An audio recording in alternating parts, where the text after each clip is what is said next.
Good evening. You're watching Just the News. I'm Amita Balachandra. Straight up to our top story. Mr. Jagdeep Dhankhar was sworn in as the 14th Vice President of India today. President Draupadi Murmu administered the oath to Mr. Dhankhar at the Rashtrapati Bhavan.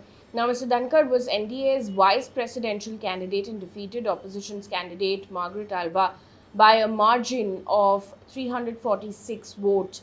Now, Mr. Dhankar was the former governor of West Bengal. He also held office as the Union Minister for Parliamentary Affairs under the Chandrasekhar ministry in 1990. Moving on now, the Nitish Kumar led Bihar government is set to prove its majority in a floor test in the State Assembly on the 24th of August. Mr. Kumar took oath as the Chief Minister of Bihar yesterday, along with RJD leader Tejasvi Yadav as the Deputy Chief Minister of Bihar. Also in the news, Chief Justice of India N.V. Ramana said freebies announced by political parties and social welfare schemes of governments are different and that only way to achieve welfare cannot be the distribution of freebies. Now, Mr. Ramana made the comments after Solicitor General Tushar Mehta, appearing for the centre, argued that the distribution of freebies cannot be deemed the only way to ensure citizens' welfare. Now, the centre has argued in favour of the direction sought in the plea filed by Bharatiya Janata Party leader Ashwini Kumar Upadhyay. Now, on Thursday, the court also noted that the economy was losing money due to freebies offered to voters, but the Chief Justice added that the welfare of citizens must also be kept in mind. The matter is now going to be heard on the 17th of August next. News coming in from Delhi right now. As COVID cases have been increasing in Delhi, more than 2,000 cases have been reported in the last 1 week alone. On Wednesday, Delhi reported 2,146 new COVID cases and 8 deaths due to COVID. So the mask mandate with the fee of 500 rupees for violators is now back. The daily positivity rate in the capital was 17.83%. In the meantime, Delhi has detected a new and more transmissible Omicron subvariant BA.2.75. About 90 samples from the LNJP hospital were sent for genome sequencing and analyzed this week, and more than half of the samples, according to reports, had the BA.2.75. In Jammu and Kashmir, 3 soldiers were killed and 2 were injured in an attack on an army camp in Jammu and Kashmir, Rajouri. 2 militants trying to enter the army camp were killed during the exchange of fire.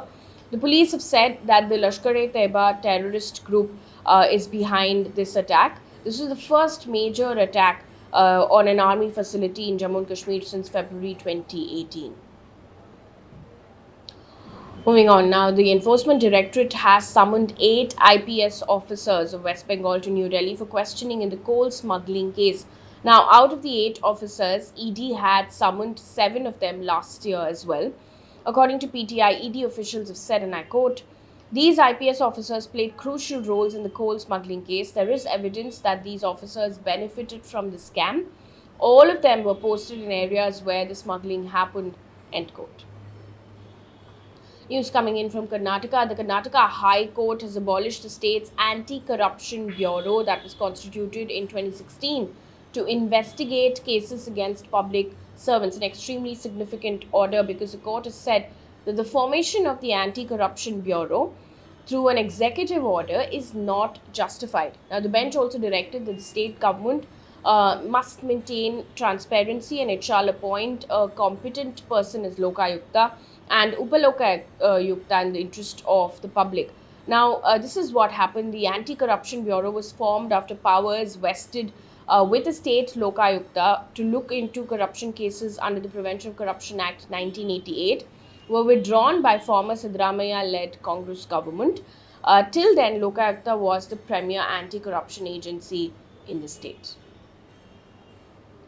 Also in the news, the Union Cabinet has approved the proposal of the Housing Ministry for a continuation of Pradhan Mantri Awas Yojana Urban up till December 31st, 2024. Now, Pradhan Mantri Awas Yojana Urban is a flagship housing for all scheme. The Cabinet has said that financial assistance is to be provided for the completion of already sanctioned 122.69 lakh Pakka houses till the 31st of March 2022. In Himachal Pradesh, two people have died due to landslides that were triggered because of heavy rainfall and subsequently landslides as well. An orange alert has now been issued in several districts like Chamba, Kangra, Mandi, Shimla, Sholan, and Sirmoor districts as well. On to environment news right now. There is heat wave yet again in the UK, with temperatures expected to reach 37 degrees Celsius by Friday and Saturday in some parts of the UK. The BBC has said that this warning is applicable for the next 4 days. Now, it's prompted an amber weather warning, which is the second most severe after red alert. Now, Met Office has also issued its highest alert to fire severity over the weekend, warning that there is an exceptional risk of blazes spreading to many places. Also, more than 1,000 firefighters are battling a huge wildfire in southwestern France in Bordeaux.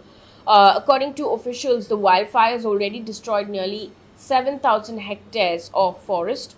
Over 10,000 residents had to flee. This summer, France, along with several European countries, have experienced wildfires. On to news coming in from across the globe right now. According to Reuters, China has blocked a proposal by India and the United States at the United Nations to blacklist Abdul Rauf Azhar, a commander of the terror outfit Jaish-e-Mohammed. Now, Abdul Rauf Azhar is the brother of Jaish-e-Mohammed chief Masood Azhar and is accused of planning to hijack the Indian Airlines flight IC 814 in 1999. Masood Azhar was released from prison in India in exchange for the release of the passengers on the flight. Now, India and the United States proposed to ban Abdul Rauf Azhar from traveling anywhere in the world and freeze his assets. Now, China's spokesperson has said that China needs more time to examine the case and the proposal as well. This proposal needs to be cleared by all 15 members of the Security Council Sanctions Committee. And our good news for the day, 4 Indian researchers were among the 7 international students who bagged top awards at their PhD work at the 31st International Astronomical Union meet in South Korea. Now, the Indian researchers were Prantika Bhomik, Gopal Hasra, Sauvik Bose, and Ritika Joshi. That brings us to the end of this bulletin. Thank you so much for watching.